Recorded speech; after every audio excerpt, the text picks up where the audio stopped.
The first big move of the NBA offseason didn't feature Giannis or KD, but rather Desmond Bane, with Orlando placing a massive bet on the former Grizzly. Many see this as a drastic overpay, but give Bane and the Magic their flowers. Yes, 3 first-round picks and a couple of swaps is a lot to give up for a zero-time All-Star, even if one of those picks was just the cost of dumping Kentavious Caldwell-Pope's contract.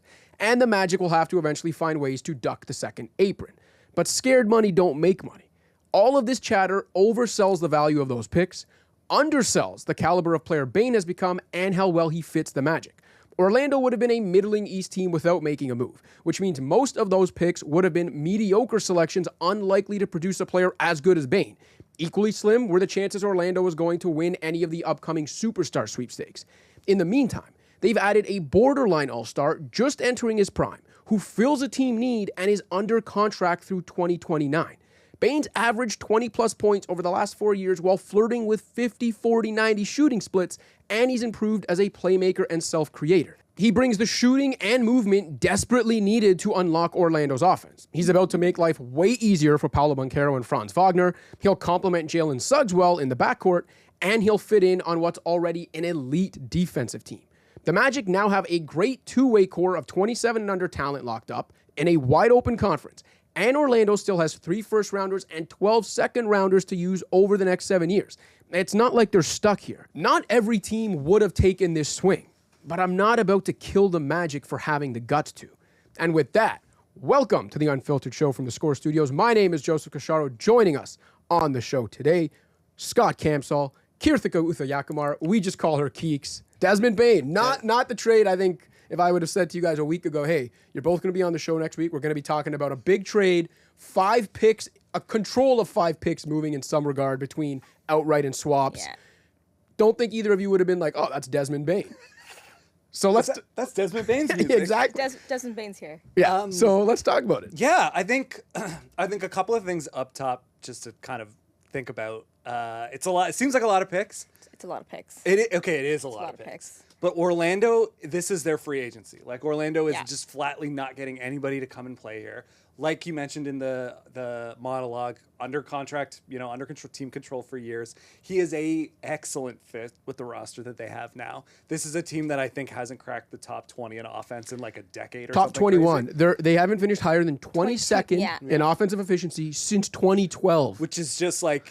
It seems impossible, to be quite honest. Bottom 10 in three-point shooting for the last 6 seasons in a row. It's insane. Which is crazy. And this guy's a career 41% three-point shooter, an excellent defender. I think for years everyone's been kind of, waiting for Orlando to go and get like a true point guard. He's not necessarily a true point guard, but I think between him and Suggs, you've got guys that can handle the ball.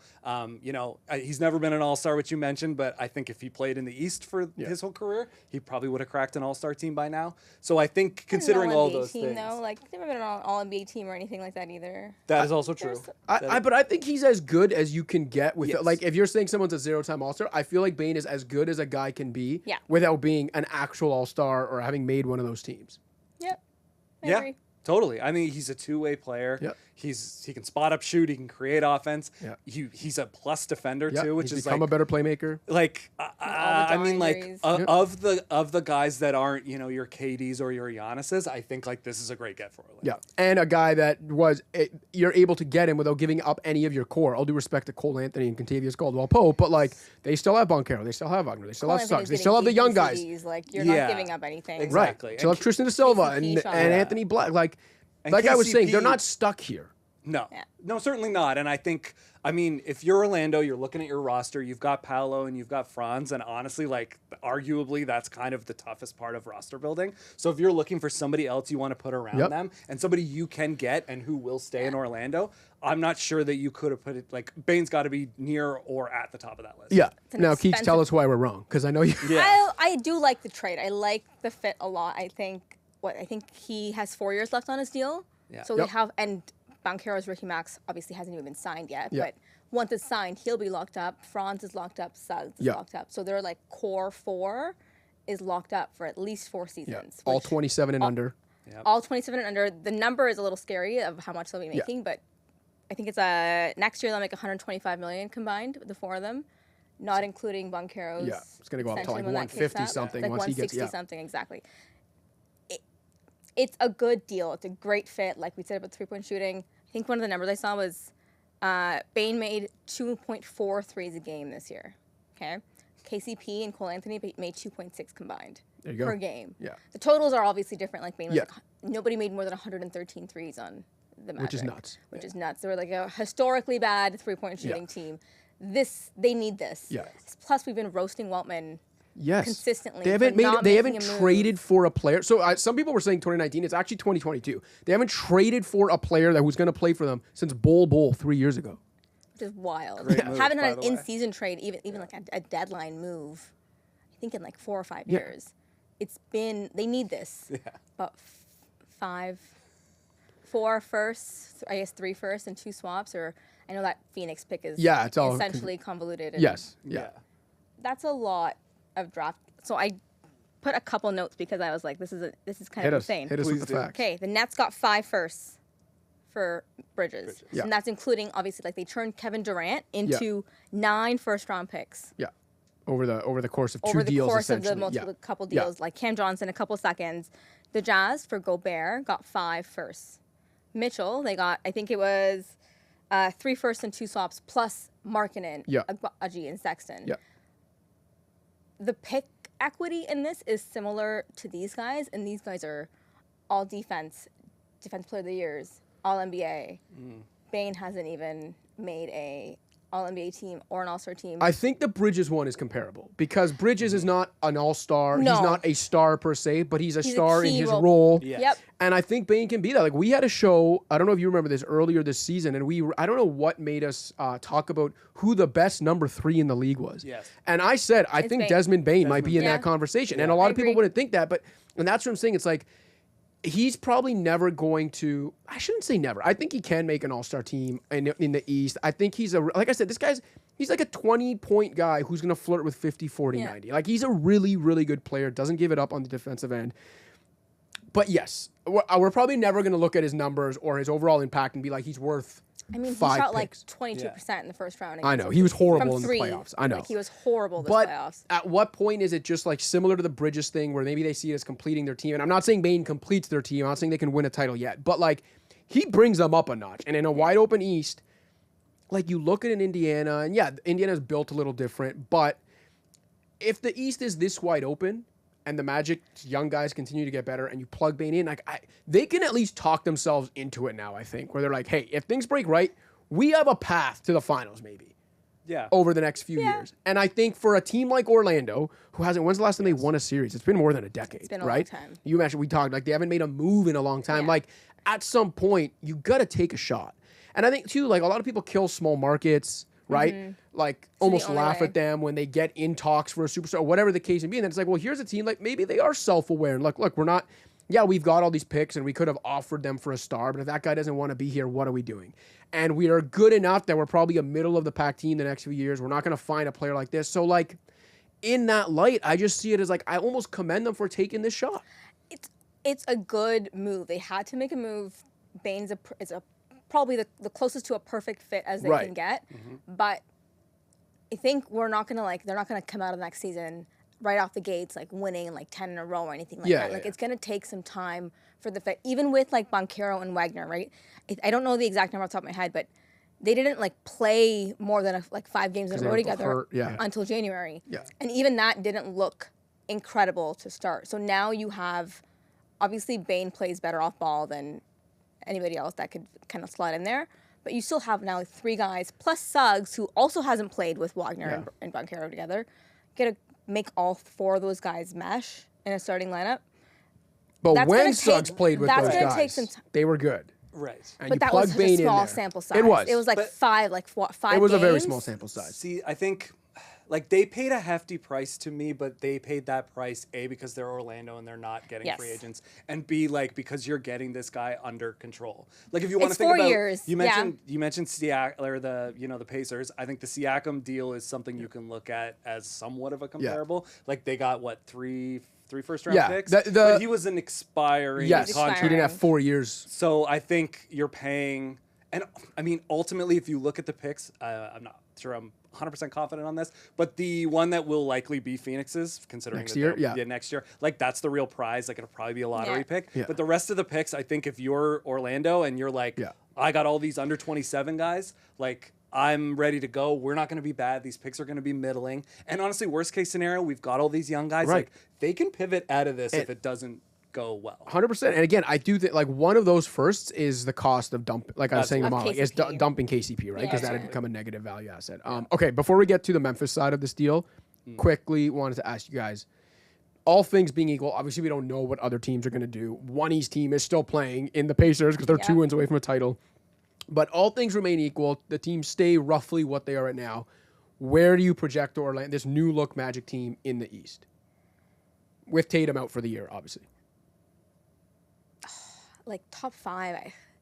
For sure. I think, top 5. Like who? Okay, who they could scratch the surface in the top 3. Like I think the East is so, like obviously because of the way the Cavs kind of flamed out, you forget that they won 1 million games in the regular season, and I think they're essentially, it seems like they're more or less going to run it back. Yeah.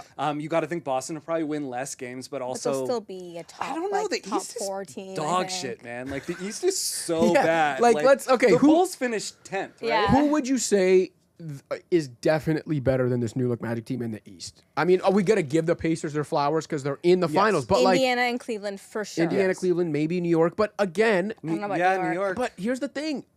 Okay, even Indiana, I'm giving them all the respect they deserve. They went to the conference finals last year, and then they doubled down and proved it this year and made the finals. They're 2 wins away from a title. But if you're asking me, like, we're talking like sureties. Like, okay, if you're in the West, OKC's better than this team. There's other. But, like, if you're asking me teams in the East that are 100%, I'd be willing to, like, say if they're healthy, they're definitely better than the new look Magic. Even Indiana, I'm like, they should be better, but I'm not ready to, like, bet everything on it. The experience is fair. Is incredibly valuable, especially back-to-back conference finals, finals. This Magic team hasn't even played enough games together for us to, like, mean anything, for it to mean anything to me yet. The way the Pacers play is so hard to compete with, especially with the improved defense, and they have Rick Carlisle. Yep. The Magic's offense is going, like the defense we know. Yeah.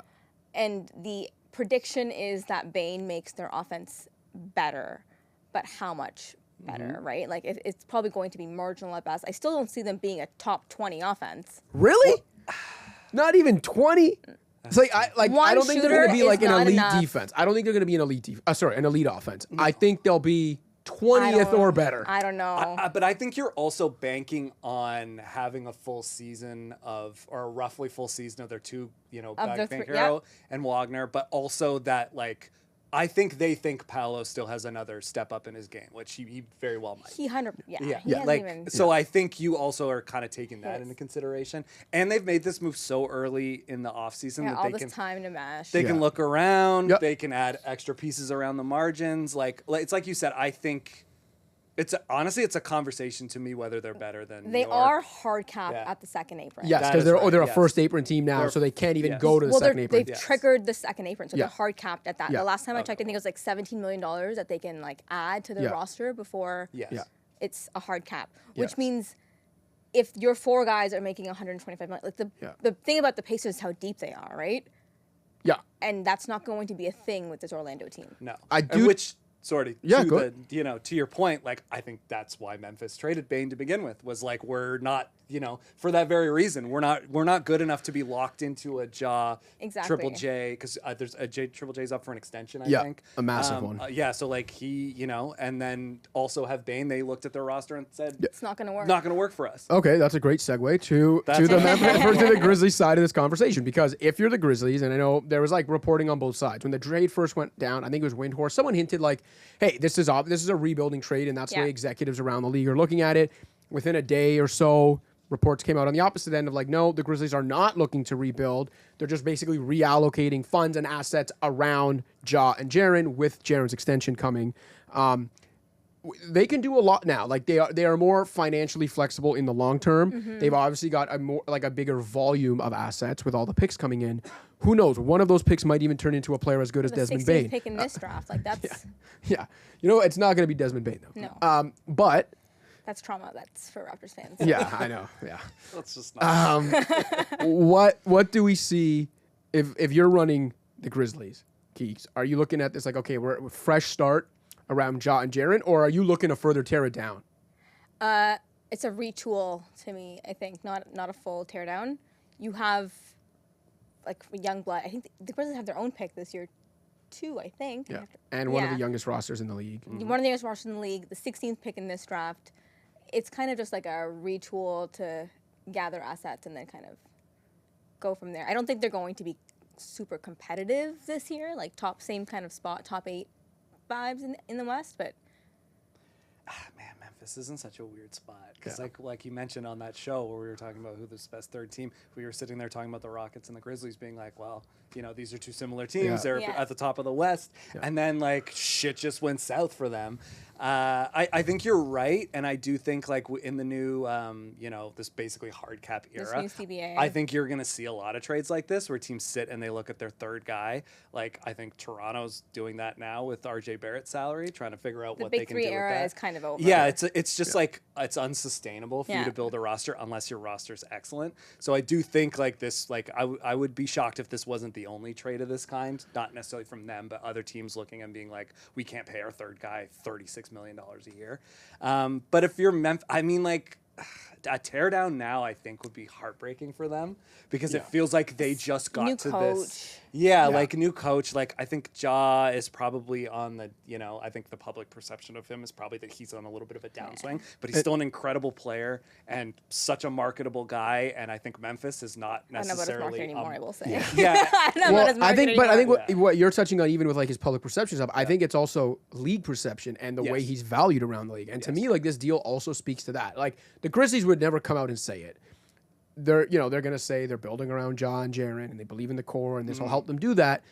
But I also think like, in an ideal world, given the way the last couple of years have gone and the very real concerns about Ja Morant off the court and how available he's going to be going forward, I think there was an argument to make that the prudent thing to do in an ideal world might have been to maximize whatever you could in a Ja trade and then use things to build around Jaren and Bane or completely retool. Because in my opinion, as much as I love watching Ja Morant and as much hope as I had for this guy for a long time, because he drove winning at the NBA level almost immediately and he's breathtaking to watch and there's this like dog in him when he's at his best.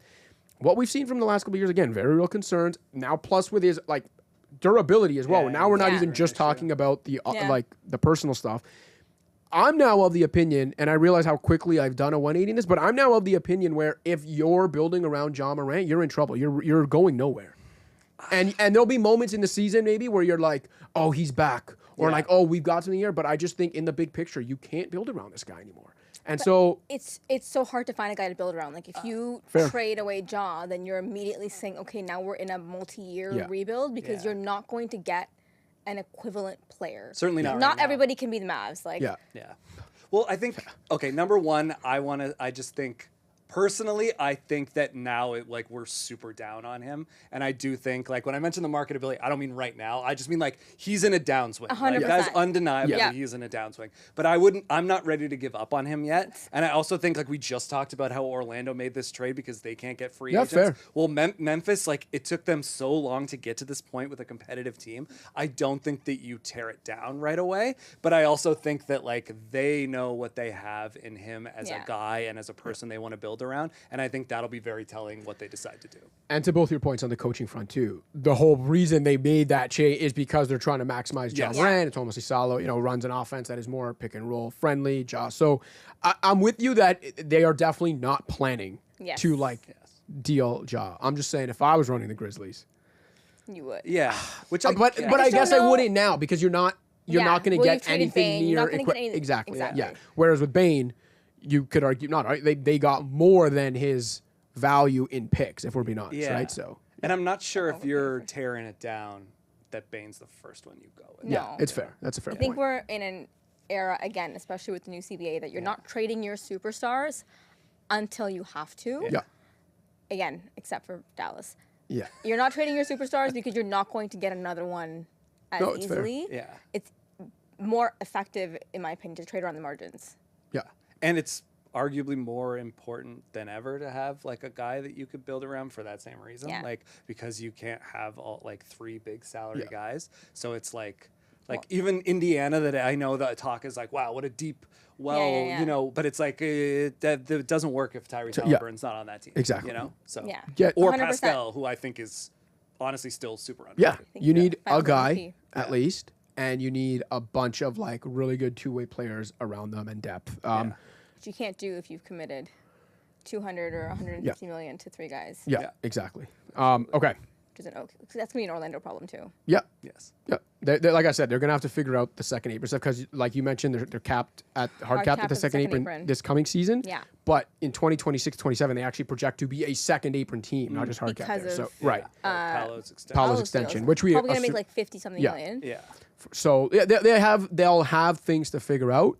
But I think this is also a good problem to have when they have as much two-way talent as they do under contract and as young as they are. Yeah. Yes. And I think like getting him, obviously the pick equity is crazy, but like roster wise, they gave up almost nothing. Almost nothing. Yeah. All right, let's talk about the two teams still going. Maybe not. Well, not maybe. Definitely not for much longer because at most it's 2 games. Jalen Williams masterpiece in Game 5, 40 piece on insane efficiencies. I think 66% true shooting.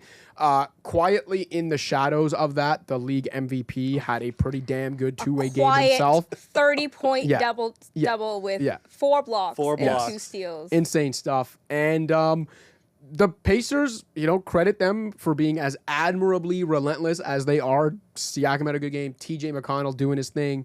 But they're now on the ropes. That J-Dub masterpiece put them on the ropes. 3-2 OKC, going back to Indiana. Tyrese Halliburton banged up. That lower leg calf, we assume, not 100%. All credit in the world to Indiana. They deserve to not be buried just yet. Yeah. But can we bury them? I think the part that makes the Pacers so hard to play is Halliburton. Yes. Obviously, they're like conditioning and how much they move, but when Halliburton's on the court, again, they move so fast. They play so fast. He moves all the time. He's always moving, which, for at least to me, all these comebacks are because teams get so gassed by the end of games. Yeah. The Pacers are the most well-conditioned team. Oh my! I think that's something that, like, in future drafts, that's going to come up. You can't be not slow, but if you're not well conditioned, it's hard for teams now, especially with how the Pacers play. All right, settle down there, Nico Harrison. Saying.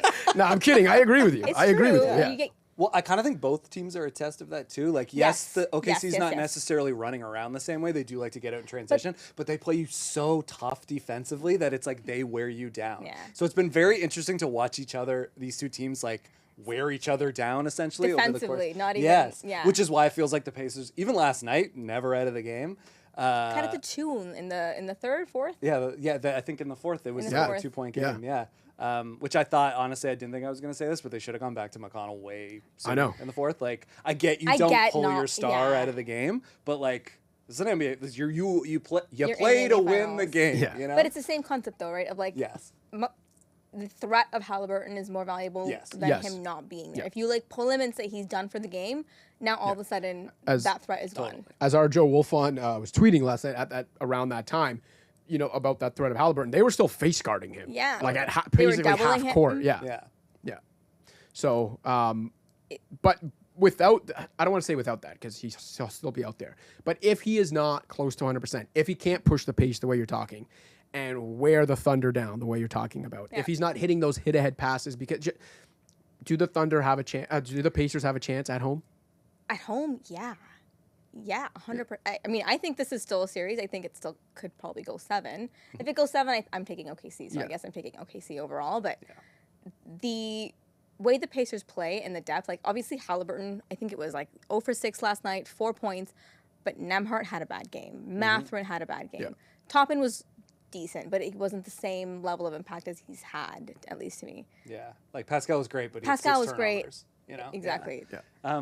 Yeah, I think the Pacers, I mean, I just think, like, you'd be foolish to count them out at this point. I think one thing that was interesting yesterday is it seemed like they ran a lot through Pascal, too, just because Tyrese was being face guarded and because obviously he was a little bit slower. They were he got a lot of looks kind of at the nail, a lot of looks, like, back to the basket, and he made a lot of plays for them. And I just think, like, that speaks to how, like, resilient this team is, that it's kind of like, okay, one thing's not working, we have, like, a borderline. We have options. Yeah, exactly. Like, this guy, like, Pascal, I thought, honestly was awesome. Yeah, and I on think both ends, he's been so good defensively. All series, all playoffs, yeah, series, the whole all season, playoffs. really, like that. Like he's just so good, so consistent. It makes me so sad to watch, but I'm like, Unfortunately, the Raptors would not have done the same thing. No, well, that ship had sailed at the time. Yeah, but yeah, like he's been incredible. I also thought like. I mean, you look at the OKC game yesterday, and it really felt like game one. Like, it really felt to me like we were kind of like, but the difference to me was, like, you'll look at the box score, and you'll be like, J-Dub, fucking awesome, 40 points. Like, obviously, he was unreal. But to me, it was like I counted 10 different times where OKC seemed like on the ropes a little bit momentum-wise. Like, Pacers would go 4-0 run, 6-0 run, and J-Dub would be like, cut to the basket, spot it for a three, taking it on himself. Like, he did everything. And it was like every time they needed him, anytime the Pacers were within striking distance, he came back and had that. And I think, him and Shea can have a little bit of like a my turn, your turn type thing. And I thought last night was just like, you're like, this is the guy, Oh, yeah. And it's like, but on the other hand, like the Pacers were within two. It took him playing that game for them to win. So I just, that all was to the say. two of them in the fourth together was... It was such a huge insane. part. Yeah. But the Pacers are that team, like, every time you think they're buried, their hands coming through the dirt like Undertaker in the early 90s. He's like, you can't bury them. And it really is admirable in terms of talking of J-Dub and, like, just watching the way he's been the last couple games, the way he was in Game 5. And just, I've said this before, and it's not an apples-to-apples comparison. I'm not saying he's going to be a multiple-time Finals MVP. But I've said before, when people talk about, like, guys who are Kawhi-like, I've always said J-Dub to me is very Kawhi-like in how ruthlessly efficient he is, not just with the numbers, but, like, with his movements, the way he gets to his spots, the way he pulls up. Like, everything about it is very, like, methodical and efficient. There's no wasted... Yes. Feels thought out. Exactly. There's no wasted movement. There's no wasted energy. It's just everything about it is so ruthlessly efficient. He's also so damn good defensively. And I think you're seeing it, which leads me to final question. I know there are still 1 or 2 games left in this series. It's first of 4, not first of 3. Best of 7, not best of 5. But in a parallel universe where this was a best of 5 and the Thunder have now won it, who is your Finals MVP? Is J-Dub? Shea. Okay. Shea. Okay. I agree. Shea. Well, I mean, he had 30, 31, 10, 4 blocks. Like, he was not as efficient offensively, but his defensive presence was more felt in Game 5 than it was the rest of the series. Yeah. It's just quietly, like, so consistent. Yeah. It's like, to your point, even where you're like, oh, J-Dub had like last 2 games, he's been unreal. Yeah. And you're like, oh, so Shea. Yeah. You know? Like it's like J-Dub's and he was better for the first 3. Yeah. Like J-Dub's shot at being Finals MVP is like he's putting together a case, but you're just like, it's just not. You can't overcome Shea. And also he has the iconic game 4 like finish to the game where he was just like, we're not going to lose this game. So like I think it's like a wild stat to me right now is this is kind of a more basic of a stat, but so last night was his 15th 30-point game in the playoffs. 15th. A player hasn't had 15 30-point games since Kobe in 09. Unbelievable. And I know you tweeted out the actual list of guys who have done it. It's a very short list. Who are the 4 names guys on it? now. MJ, Olajuwon, Kobe, and now Shea. Yeah. A lot of historical stats are, what's the right word, are expanded because of how much offenses have they're skewed to the modern era. Yeah. So to say that it hasn't happened since 09 is... Yeah, no, it's wild. He's crazy. that damn wild. good. And the way he's doing it also is very Kobe MJ. Like it's a lot in the mid-range. Like it's a lot. Like shooting it is really... 30% from 3 this playoffs, and he's averaging 30. Well, they made 3 threes. Yeah, it's unbelievable. So they're but just not even taking them. But I do think the way he ended Game 4, Yeah. to me was like, the way I saw it was like, oh yeah, the Thunder win this series. What he's done through the first 4 games, but what he did to close that game out, it's like it would take some batshit crazy performances from another Thunder player over the next 2 to 3 games to steal Finals MVP from him, and all the credit in the world to J-Dub because he's at least like making us talk about it. But I'm with you. It's especially SGA. after the start to the playoffs J-Dub had and the conversation around him. Even to start the series, the first 2 games of the series, people were calling him a negative and like he's playing for the like I saw a lot of jokes. Yeah. Well, and then he's clowns. like now it's like 25 in 3 straight in the finals at 24 years old. Yeah. Well, that's the other thing is these dudes are so young. They're so young. Like second youngest team to make the finals. And they're basically like this is for all intents and purposes their first like experience in more or less like any of this. And it's like if you sit and listen to J-Dub talk, like he's very wise, but like you're just like this is a young dude. Like this dude is so young and he's playing like it's just there aren't like I mean everything gets talked to death in the finals, but like it's just like we're never gonna give enough credit to the fact that these guys are just little babies. Yeah, they are. And like and it's like it's not like they're out shooting teams. Like this like the defense is absurd. Yeah. The defense on both ends of the series is absurd. A defense first series. It's crazy. It has. But it's been an awesome series. It's been an awesome series. Like just two. It's been incredible. Yeah. The fan. I mean, every Scott game was there for the first couple of games, so you can speak to the actual atmosphere. But even just on TV, like the noise coming out of those arenas, the passion in the crowd, the just like I know it's the final, so you're always going to expect this from the players, but the give a shit meter is so high for both these teams. Top like, to bottom. It's so good. Every player that checks in is just laying Carlisle it all played out. Tony Bradley. Let's go. And Tony Bradley hit the deck to fight for all these balls in like a minute. Like I just love this series. I love this matchup. I don't want it to end. It's going to though. From a storytelling perspective also, which like we talked about this a lot last week in terms of just how bad the broadcast is being fumbled. Like the storytelling aspect is incredible. Like you had that amazing game 1 where, you know, Tyrese hits the shot. And then afterwards you just like get a real sense from OKC that you're like, this is a young team. Like they're figuring this out. They're playing this Pacers team that's like, they don't even know what to do. Like, you know, Coach Dagnall came out and was like, these guys play weird and we're just trying to figure it out. And then you're watching all of these, you know, Tyrese had his moment. J-Dub's had his moment. Shay's had his moment. We haven't even talked about Chet, who was like, his box score is not going to stand out to you, but he was awesome last night. He was so good defensively. Like he's just such a game changer. And that's a guy who could be scoring 25 points a game on the Washington Wizards right now if the draft shook out differently. You know what I mean? Like it's just like there's so much here. And I think like, again, not to give really any oxygen to the dickheads online that are like, oh, ratings. But it's like everywhere you look in this story, there is in this series, there is an incredible story. Pascal, like the fact that he's not like his life story and where he what he's accomplished. Where he started. Unbelievable. My started man playing basketball 13 years ago. At 17. At 17. I know, like, it's nuts. There's just like, you know, we didn't even talk about TJ McConnell had, I think, 15 points in the third quarter yesterday or something like that. 13 in the third. 13 in the third, sorry. Like, there's just so much. Undrafted, 6'1". The funniest thing, I was looking this up earlier today. McConnell scored 12 of the Pacers' 48 paint points, tied for the most on the team. That's a quarter of their paint points. And he's 6'1". I know that. I've always loved that about TJ. The guy can get to the paint. He's really good at finishing around the rim. Like he's just a bulldog. Yeah. And love the dude. Again, love these two teams. It's been awesome. It's been entertaining. So much fun. We finally got to watch the in-arena starting line of Midrose for the first time in 12 years.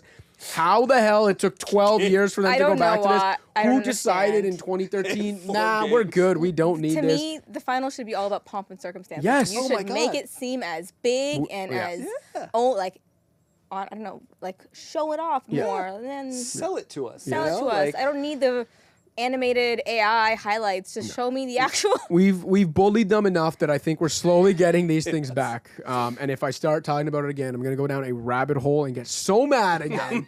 And I have a mock draft to get to, so I got to do that. But Keeks, Campsall, very much appreciate both of your times. Love chatting and debating with both of you. Who knows? Maybe a year from now, Desmond Bane in the Orlando Magic will be the Thunder's foe. No, but I don't know. Still, we can dream. Hey, things happen. Yeah. All right, Scott, Keeks, appreciate you. We'll have you both on soon enough. Thanks again to Keeks and Scott for coming in to talk a little trade and finals with me. Now it's time for me to talk draft and give you my mock draft. And what I mean by my mock draft is I'm not doing this based on what I think is going to happen or what I think teams will do. I'm doing this as if I'm running these 14 teams, or I guess 13 because there's multiple picks in here, but I'm running these teams, and this is how I would go about making the selections at every pick, every slot. So let's start, obviously, with number 1. No surprises here. As clownish as the Mavs are under Nico Harrison, there will not be a surprise. Obviously, Cooper Flagg should be taken no matter who's running Dallas. This is a duh. I don't really have to get into it. One of the best prospects of the last X many years, other than Wemby. Dynamite two-way player, insane motor. The guy looked like he belonged as a, 17-year-old playing with some of the best players in the world in that USA camp last summer. He's going to be an immediate impact guy in the NBA. Should be a perennial all-star, franchise player, you name it. Number 2, Spurs should take Dylan Harper. Again, another duh here in that as much as there's a huge gap probably between Cooper Flagg and everyone else, I think there might be an equally large gap between Harper and the rest of the field. If you're talking about guys with like superstar ceiling after Flagg, I think Harper's the only one. What he can do with the ball in his hands as a self-creator, getting to the rim, shooting everything, I think he's going to be a star in the NBA. And pairing him with Wembanyama, if the Spurs don't trade this pick, if I was the Spurs, would just be tantalized, like so tempting and so just salivating when you think of their future with Wemby having a guy with the on-ball skills of Harper. Here's where we get interesting and where I'm probably already going off the board.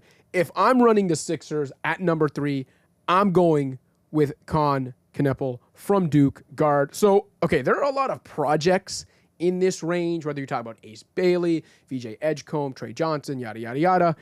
To me, Kneppel is a guy whose skill set is so NBA ready and NBA proof.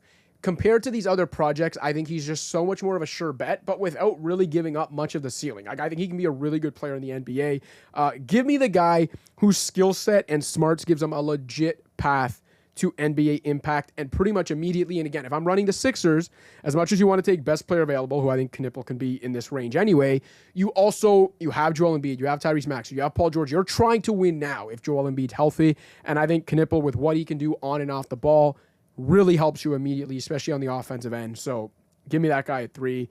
Number 4, I'm going even more off the board. If I'm running the Charlotte Hornets and the top 3 have gone the way I've had them going, give me Carter Bryant, forward out of Arizona. Again, I realize this is my first really big reach, but when you've got this group of projects in this range who, they could be something if they figure something out on one side of the ball or they're shooting or whatever. Meanwhile, you've got Bryant, who is a 6'6" forward with a nearly 7-foot wingspan, who can defend multiple positions, incredible defensive versatility in the front court or back court, an insane motor. Okay, this guy just goes and gets it on both ends of the court. Shot 37% from deep in college with a stroke very smooth that makes you think there's more to be tapped there from a shooting and offensive perspective. I just think this guy has an elite 3-and-D role player for a long time on good teams written all over him, and that's like the floor to me. I think, like I said, I think there's more to be tapped on the offensive end shooting-wise. If he does ever expand the offensive package and role, I think we're talking about a legit star here, not just a 3-and-D role player. 5th pick, Utah, staying kind of off the board, going with Kaman Maluach out of Duke, the center. Again, realizes another reach, but speaking of reach, Maluach has a longer standing reach than Victor freaking Wembanyama. He's got defensive player of the year upside, if we're being honest. And again, yes, he's a project. His block numbers don't pop off the page. A lot of limitations on the offensive end, but he's the kind of big man who can be a rim deterrent on one end and a rim runner on the other end with his, brings a vertical spacing on the offensive end with that rim running, with his catch radius. So I think he's got a path to two-way impact immediately, despite how raw he is overall on the offensive end. And yeah, I'm admitting he's a project. I realize it's not a safe pick. The floor can be pretty low there, but if you're giving me a group of projects anyway, give me one who I'm saying has a defensive player of the year ceiling with offensive utility. I'll take that. 6, the Wizards. I'm going VJ Edgecombe, shooting guard out of Baylor. Probably doesn't have the overall ceiling of Ace Bailey, but I think as a defensive-minded player with a motor and work ethic on both ends. I think he's a smarter player than Bailey. I believe in his development more than I believe in Bailey. So I'm going Edgecombe there. And then finally, at number 7, if I'm running the Pelicans and things have gone the way they've gone, at this point I'm taking Bailey just because at some point you can't let that kind of upside slide too far. But I'll tell you why I'm not the biggest fan of Bailey. If people are watching and wondering how the hell I haven't called his name in the first 6 picks or how I've taken a Bryant or a Maluach above him, basically my issue is that like I get the tantalizing potential of that combination of size and shot creation and tough shot making ability, and I know this is going to piss a lot of people off, especially on bag Twitter, but I see him as just a bigger Jalen Green, and I don't mean that as a compliment, okay? Like, I just see him as the kind of guy where you're not getting much at all out of him when the ball's not in his hands, and he's nowhere near efficient enough when the ball is in his hands. Like, you know, I know people talk about him as like, oh, the floor should just be an MPJ, this like great shooting big man. The problem is he hasn't shown he's actually a great shooter. So I looked it up. 34% from deep and 69% from the free throw line for a guy whose shot making is supposed to be his biggest, attribute at that size. I'm just not buying it. Also had more turnovers than assists as a freshman. There are a bunch of red flags here. Again, I'm even only giving him the 7th pick or taking him with the 7th pick because I do understand the upside and you can't let it slide that far. That's my take on Ace Bailey. 8, Brooklyn, Trey Johnson. Another one-way player like Bailey, but he is a more proven scorer and shooter than Bailey. The difference is he's not as big. I don't think he has the defensive upside, the overall two-way upside. So I got him one spot after Bailey. Now, number 9, Toronto. Getting interesting again here. I think on real draft night, or if I was doing this as a real mock draft of what I think will happen, one of the 8 guys I've already mentioned is probably still on the board and Toronto takes one of them. But in this universe where I'm making all the picks and the 8 guys I've already mentioned are off the board and I'm the Raptors, I'm going with French teenage forward Noah Esenge. This guy is kind of was under the radar. He's been rising up mock drafts and big boards over the last couple months. He's an 18-year-old who's playing a major role on a German league finalist, a team that is in the finals of the Bundesliga for basketball. And you might be saying, well, that doesn't sound that impressive. I'm telling you, even guys who end up being NBA players and NBA stars as teenagers in Europe, other than, okay, we're not talking like Doncic and Wembanyama. I'm talking just solid NBA players who came from Europe, find it very difficult to get minutes or carve out big roles as teenagers because just the way the system is there.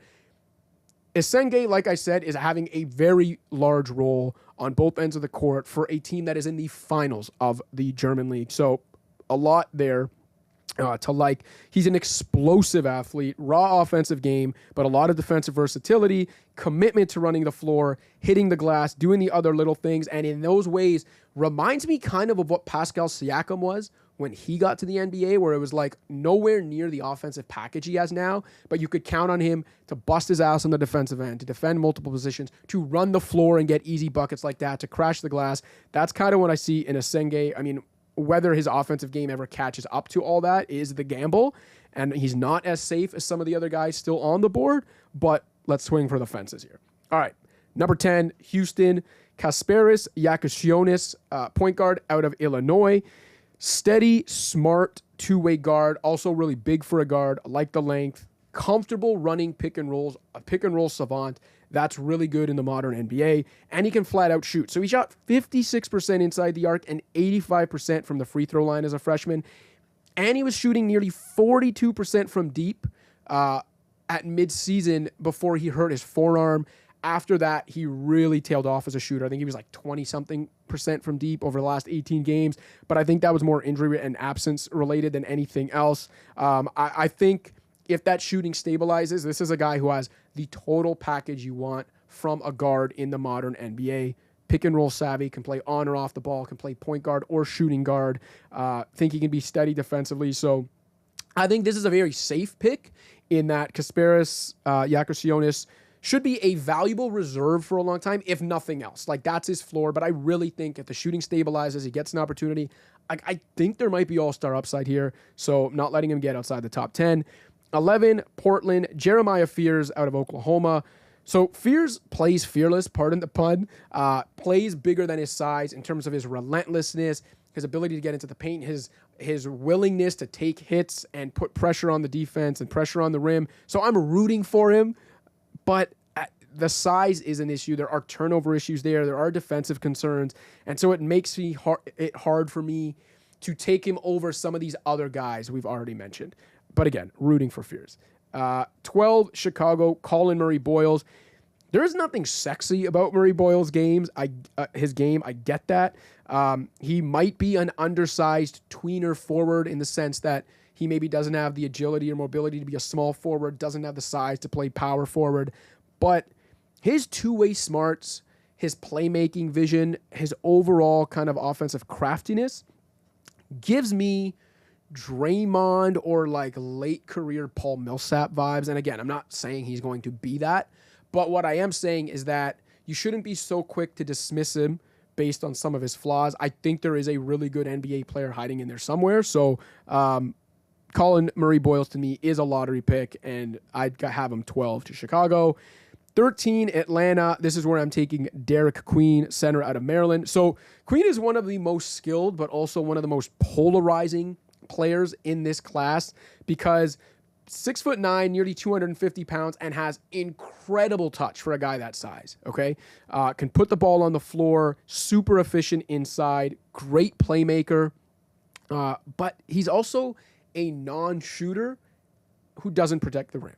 And if you're a big man in the modern NBA and you can't protect the rim on the defensive end, but you also can't space the floor on the other end, it's really hard for you to be an impact player. Not saying it can't happen, right? Like, there are Queen believers who will say, why can't the ceiling for this guy be a Sabonis or Şengün light type of player?